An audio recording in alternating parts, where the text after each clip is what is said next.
Hey guys, and welcome back to the Dot of Gallagher channel. Today, great news. A couple of days ago, we broke 30,000 subscribers.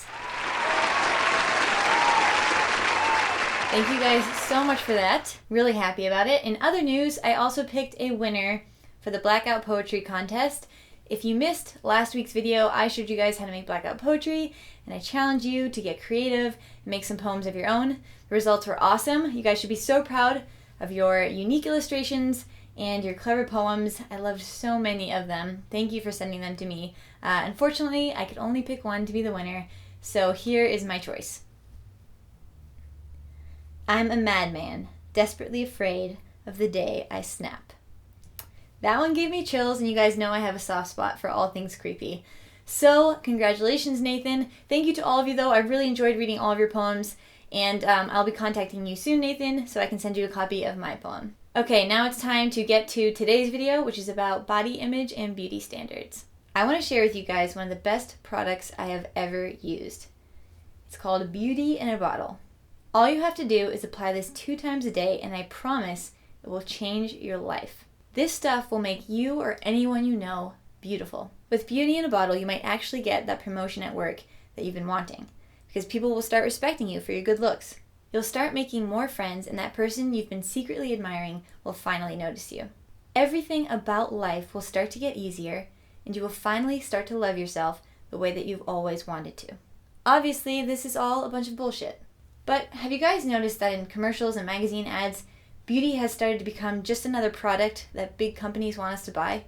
I really think one day a bunch of big corporations sat down together to brainstorm the next big piece of garbage they could sell to everybody. And I have a feeling the meeting went something like this. People want to feel beautiful, right?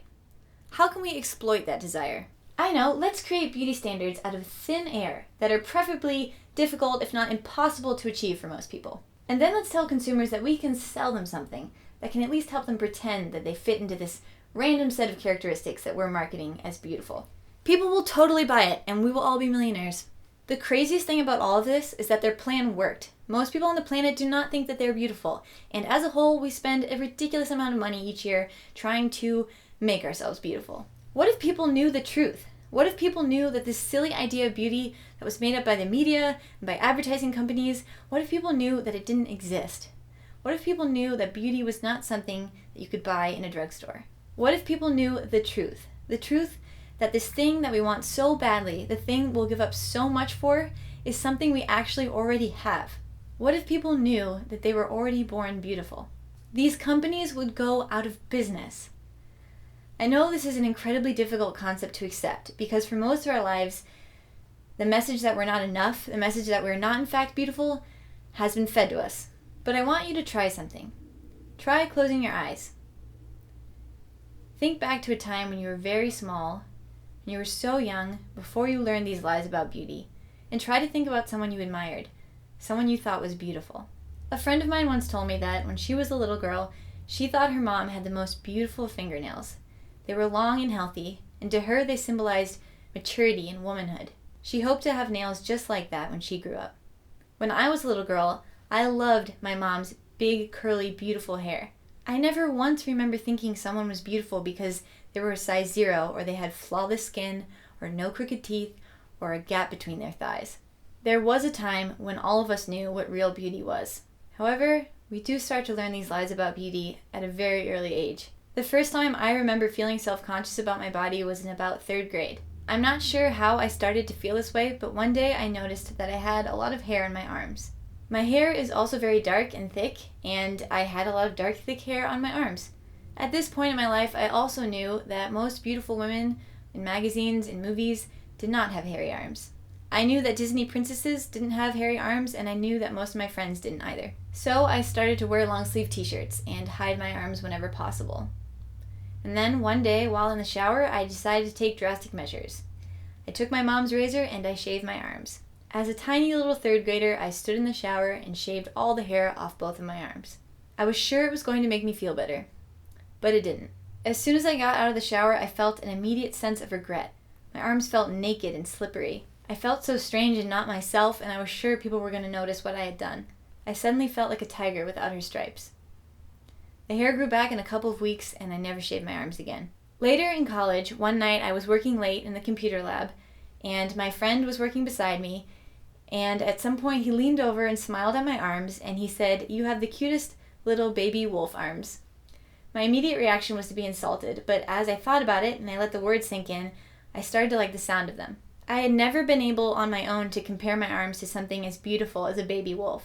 To be honest, I'm not completely sure to this day if he meant to compliment me or insult me, but the point is that from that moment on, I didn't care and it didn't matter anymore. Because now I realized that I was born this way. I was born with beautiful baby wolf arms and I didn't have to shave them. Just to be clear, there's absolutely nothing wrong with wearing makeup or dyeing your hair or changing the way you look. I often change the way I look. The thing that really hurts us is when we change the way we look to fit into a made-up, completely imaginary idea of what beauty is. Have you ever had a day where you felt pretty good about yourself, where you woke up, things went well, people laughed at your jokes, you felt smart and productive, you felt confident, you felt comfortable in your clothes, your hair was sitting on your head just the right way, and then you looked in the mirror and what you saw didn't match the way you felt inside? It's confusing because how can you feel so awesome and beautiful on the inside, and then when you look in the mirror, you don't look the type of beautiful that advertisements tell you should look? Guess what? The way you feel on the inside is exactly the way you look on the outside. All we have to do is let go of all those lies about beauty we've been told our whole lives. These are just a few of my thoughts on body image and beauty standards. I could talk forever about this subject. But to start off the conversation in the comment section, I would love it so much. I know it might be difficult, but I would love it if you guys could leave a comment sharing a physical trait of yours that you used to be embarrassed about, that you didn't like about yourself, that you're now proud of. And for my challenge this week, please tweet me a photo, link to my Twitter in the description. Please tweet me a photo of what you would see in the mirror if it reflected perfectly what you felt inside. So this is kind of a prompt that's up for interpretation. It can be a selfie, it can be a drawing, it can be a poem.